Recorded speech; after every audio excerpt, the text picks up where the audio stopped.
Eric Peterson here with ArboRisk. Today's weekly business tip is on the 7 deadly sins of workers' comp. Since we've been working with tree care companies for over 15 years, we've noticed that tree care owners that have a certain set of behaviors don't have the right results in the workers' comp and overall financial health of their business. So we've coined the 7 deadly sins here. We want to walk through them so that you can avoid them within your business. The most deadly sin is pride. Now, pride is when you believe you're already doing the best that you can and there's no room for improvement. Pride permeates throughout the organization, and when you're too prideful, you're not open for suggestions or improvements, and you're really closed off to anything that could help your business.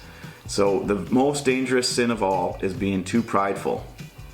The second most deadly sin would be wrath. Now, wrath is kind of this uncontrolled anger or vengeance, and we see it all the time in workers' comp when someone gets so fed up with workers' comp that they pass it off to someone else within their organization to handle.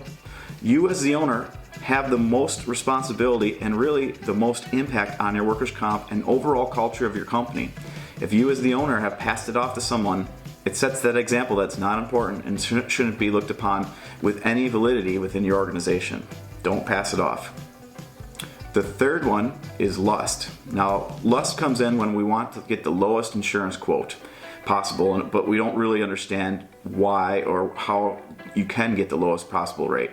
Now, the insurance industry is part to blame on this because we, as agents, go just try to beat the lowest price and give you a low cost and save money than the insurance policy this year without educating you how to actually get the best low cost long term. So don't be blinded by a low cost. It's perfectly normal to want a low cost in your workers' comp, but don't be blinded by a one-time low quote from some agency that's not going to help you long-term manage that cost of the workers' comp. The fourth sin is sloth, and this is where a lack of interest. You might have just accepted that injuries are going to be part of your business. It might be if there is an injury, you don't deal with it, you don't handle it. That's between the doctor and the injured employee. Well, when you have a lack of interest on both preventing injuries and managing injuries, you're definitely going to see an increase in number and frequency of injuries, and the severity of them and the payout is going to be much greater because you're not actively working to manage those injuries. So be an active participant to help prevent them and manage them if they come up. The fifth deadly sin is envy. Now, envy is in the workers' comp world when an injured employee stays home and collects an easy paycheck from the workers' comp company, right? The other people in your company can grow envious of that, and it can snowball. And when you have multiple claims, then people staying off of work because they're getting this easy paycheck from workers' comp. Institute a light duty or return to work program that makes every injured employee come back to work so that they're a productive part of your organization and not just sitting at home collecting a paycheck from the workers' comp company.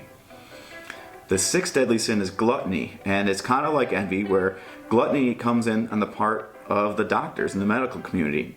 Now, what I'm not saying is that most doctors do this. It's a very, very small percentage of doctors that use the workers' comp system to their benefit, but you have to be careful that you don't get gluttonized by the medical community.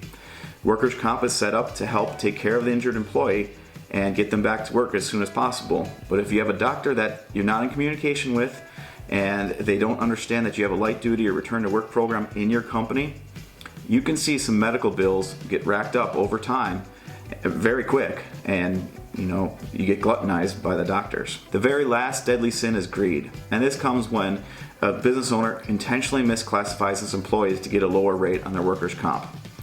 Typically what we see is an injury happens, they get reclassified into the higher class code where they should have been. A big audit happens where they have to pay a bunch of different extra premium and their policy gets non-renewed.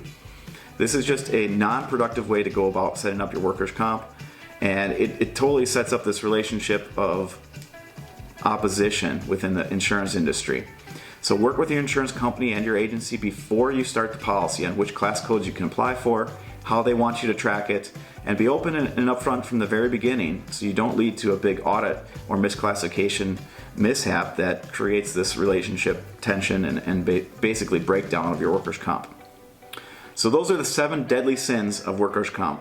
If you want more information on how to avoid them within your business, how you can implement written policies and procedures to help eliminate some of this, please contact one of the ArboRisk team members today. We can help take your business to new heights.